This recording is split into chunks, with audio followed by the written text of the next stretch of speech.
Zeus always sounds like such a great guy. Yeah, he's a good guy. Just sort of a gentle friend.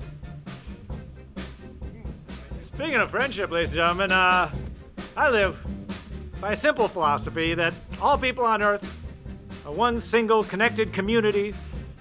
And when last call comes around, as it surely will sometime very soon, we must look out for our brothers and sisters as well as ourselves to ensure that we have honored Dionysus and ordered enough booze to get through the night. Dionysus! Dionysium!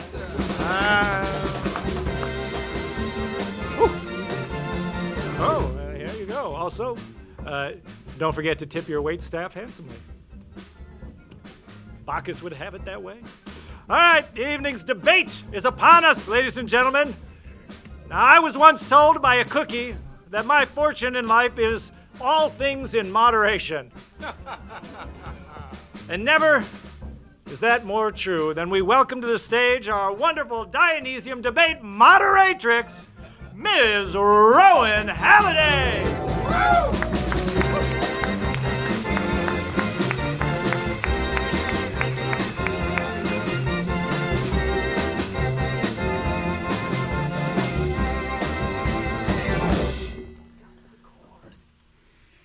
My beloved Dionysians, the Greeks have a word that we call hubris, and I myself am experiencing it at the moment. You see, I attempted to drink coffee at a show dedicated to Dionysus, and I urge you all, enjoy your wine. We are blessed indeed tonight to come together in ecstatic celebration of Dionysus himself. Why haven't we done that before, LB, again? I see. We have drunk, we have laughed, we have reveled in music and delights of the intellect, and now we come to the wild and beating heart, the Dionysium debate. Be assured, my darlings, Dionysus himself pays close attention to the topic here at hand. He is not, as some might have claimed, an enemy of reason. The rational may be as easily found at the bottom of the cup as in the loftiest halls of cerebral discipline. The truth lies in that cup, does it not? Is the discipline of reason an essential and constant pursuit, or is one permitted to dabble? We welcome two individuals of fine mind and brilliant oratory here tonight to settle the question, resolved that we should always strive to be rational. Tonight's debate comes with a twist. The combatants are here purely for the glory of the contest. They have arrived without knowing who will be defending the resolution and who will be opposing it. We'll be settling that with a coin toss.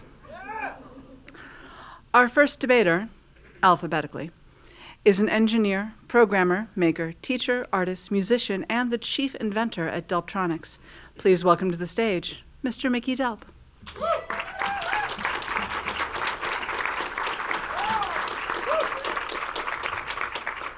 Our second debater is a professional software developer at an Austin startup, an amateur electronics hacker at home, and a volunteer musician at a community band in Cedar Park. Please welcome to the stage, Mr. Jonathan Patschke.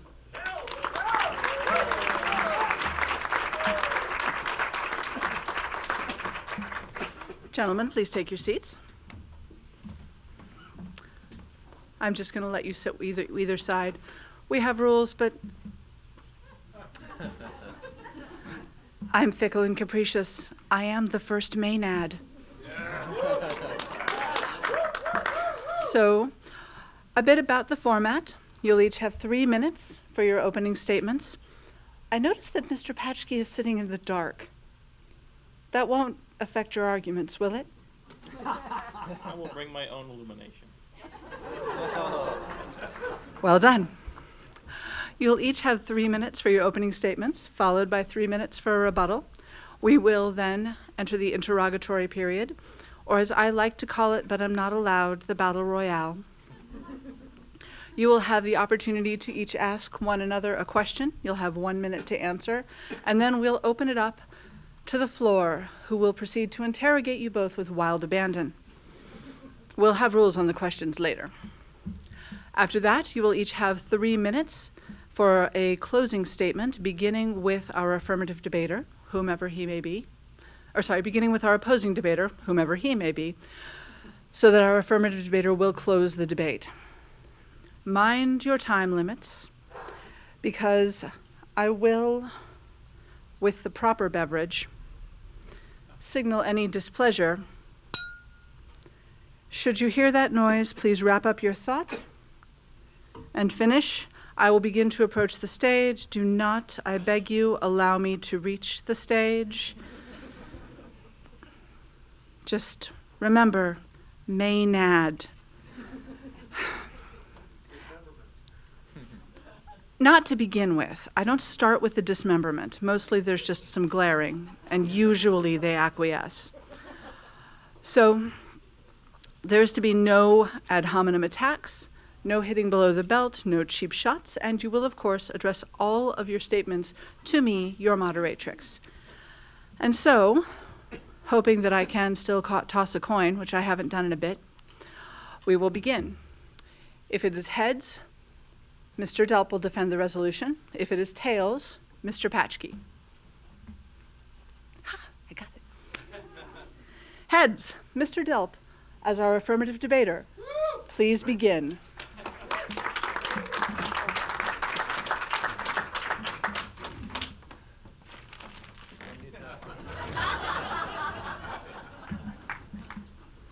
We must always strive to be rational. Rationality based on, in accordance with, reason or logic. Like a scientist. Bertrand Russell, in his History of Western Philosophy, said it is not the man of science, what the man of science believes that distinguishes him, but how and why he believes it. His beliefs are tentative, not dogmatic. They are based on evidence, not on authority or intuition. A lofty ideal, and yet all too often scientific research, arguably our most rational of endeavors, is plagued by bias, prejudice, wishful thinking, even fraud. That is what we must strive to avoid, and not just scientists, all of us. Our biases are strong, and we must strive to overcome them with rationality. It is in our nature to be both rational and irrational, and our irrational nature is the stronger.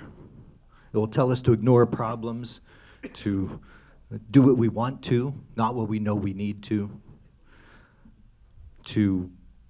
binge watch another episode, take another drink, fix that thing tomorrow, or not at all, if we can get away with it. Irrationality, as we painfully know, can be deadly as well. Irrational beliefs and fears drive people to do terrible things. To quote another great philosopher, fear leads to anger, anger leads to hate, hate leads to suffering. Rationality, reason, and logic do not come easily. They are an ideal to be strived for. Thank you.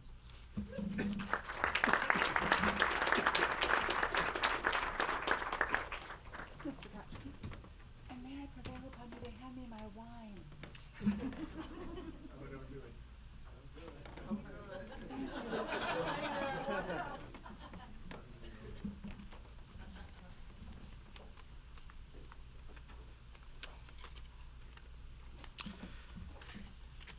Madam Moderator, though I know it would detract from my time, I'd like to take a second to just bask in the glorious irony that is defending irrationality through intellectual debate. And I mean that honestly. I would never bring shame upon this august forum by opening with a lie. Clearly, we must be rational at all times. I didn't argue we should at all times be erratic or odd, just in order to eschew irrationality. In that vein, I'd like to begin my argument by reading 2 short passages that have absolutely nothing to do with the matter at hand. This is I Carry Your Heart With Me by E.E. Cummings. I carry your heart with me. I carry it in my heart. I never without it. Anywhere I go with you, my dear, and whatever is done is only by me as you're doing, my darling. I fear no fate, for you are my fate, my sweet. I want no world, for beautiful you are my world, my true, and it's whatever a moon has always meant, whatever a sun will always sing in you. Second passage is Hope is the Thing with Feathers by Emily Dickinson.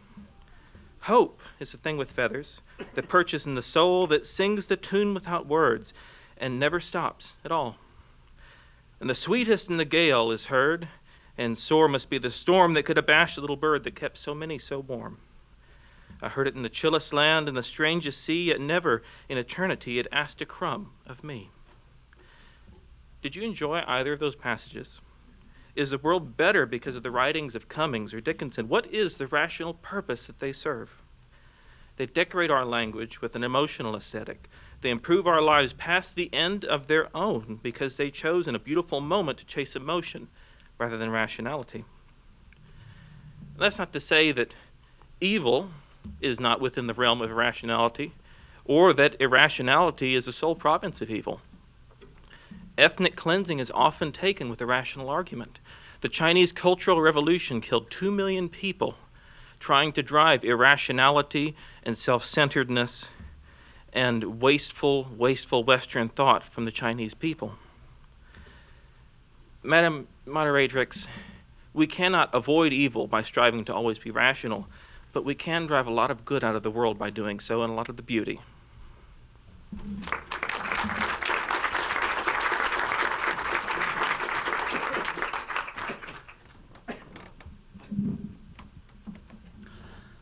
I am delighted to observe that both debaters met their time limit with a great deal of time to spare. This bodes well. Nicely done, gentlemen. We also have 2 excellently able arguments fielded. I can't wait to see where it goes next. Mr. Delp. Thank you. Thank you, Madam Moderatrix. So my question for my opponent would be, if we do not strive to be rational, what then have we lost? Since my opponent has explained what we would lose if we were entirely rational. Yes. I am afraid you have perhaps misunderstood the format. I thought I was supposed to ask a question. No, that's next. You're slightly ahead of the game, which is better than behind the game. Now you are to offer your 3-minute rebuttal. Ah. But save that question because it was a good one. That's still my question. Sorry. By rebuttal. Indeed, many beautiful things my opponent has mentioned and even performed for you. Some beautiful poetry. It could not exist without rationality. The creative, the irrational, the wild, the passionate, that's within all of us. The rational is within all of us, but it's the weaker. We can't all be poets. We aren't, even though we all have an artistic bent and a creative bent. Emily Dickinson had more than irrationality. She had creativity, she had thoughtfulness, and she had rationality. Rationality is a requirement for the creation of art and beauty. It's the other side of who we are, and it's the hard part. That's why we have to strive for it.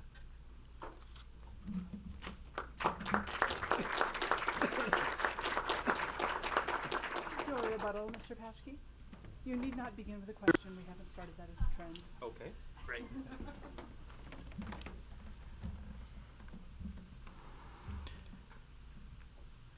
The word that I take objection with in the resolution is the word always, that we should always strive to be rational. That by always striving to be rational in the face of our inherent irrationality, we would drive the aesthetic and the creative away. Rational, to apply a cost-benefit analysis to everything we do sort of implies that there is a most preferable answer to any particular situation. Aesthetic is purely subjective. You can't do a cost-benefit analysis of beauty. And without that word, or without that strive, that putting rationality first, rationality as an end or as a goal is rather meaningless. Say, for instance, that I had a really good idea, or I thought was a really good idea, and I was going to pursue it, then it might be something that I would rationalize. I might come up with a really good reason why I should do, and I would be decorating my irrationality with this veil of rationality, which is, as humans, the best we can hope to do, because, again, the irrationality is stronger within us. There are measurable benefits and harms to each decision we make, and we should indeed weigh them. Should we weigh them always? Should that be our top priority, or should we occasionally embrace the irrational? The phrase, "never tell me the odds," comes into question sometimes. I can think of a few times where if somebody would have told me what my odds were of asking someone out, I would have never attempted it. I can think of a few times that if somebody would have told me what the odds were that I'd get a job, I wouldn't have applied because I was unqualified, and from the outside it looked like I had no chance of getting that, but I couldn't have possibly known that there weren't enough applicants and that I would have been the first one and I would have been selected. Knowing knowing the rational state of things from the best perspective I could manage ahead of time would have put me personally in a worse place. The things that we do in spite of possibly being able to know better are the things that drive us forward as both individuals and as a species. They're the things which make us human. Without this drive to go forward, we would wither. The rationality is needed for us to find the path, but irrationality is needed for us to find the direction.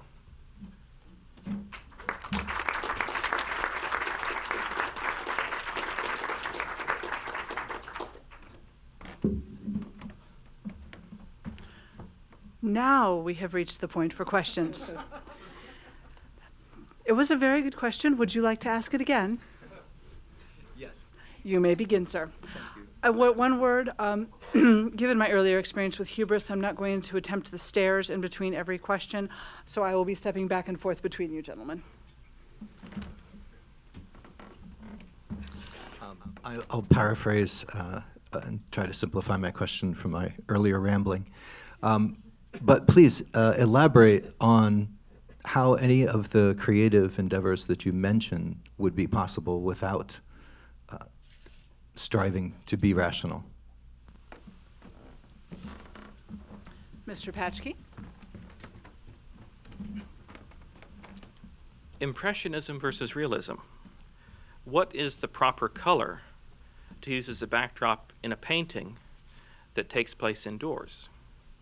Would there be a particular reason to choose mauve versus red versus teal, other than perhaps in relation to the other colors that would have been picked in the painting that may have been picked entirely at random as well? For some things, there is no right answer. And if you try to find the right answer where there is none using purely rational means, you're just going to chase your tail. Sir, you would stay and ask your question of Mr. Delp? I suppose I should have thought of one.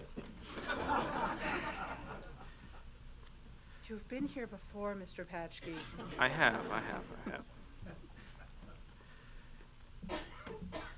So if we choose rationality as our first primary calling, how do we embrace the creative process? How do we get that spark to move forward? Oh dear.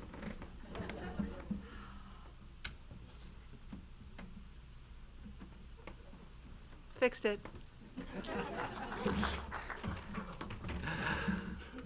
The spark is within all of us for creativity. The rationality is what makes it happen. Not lying on your back dreaming, looking at the stars, but actually picking up a brush, paint, and putting it on canvas. That requires rationality. That's what we have to strive for. We have to strive for taking what floats in the air and in the back of our minds and making it real, and that requires rationality.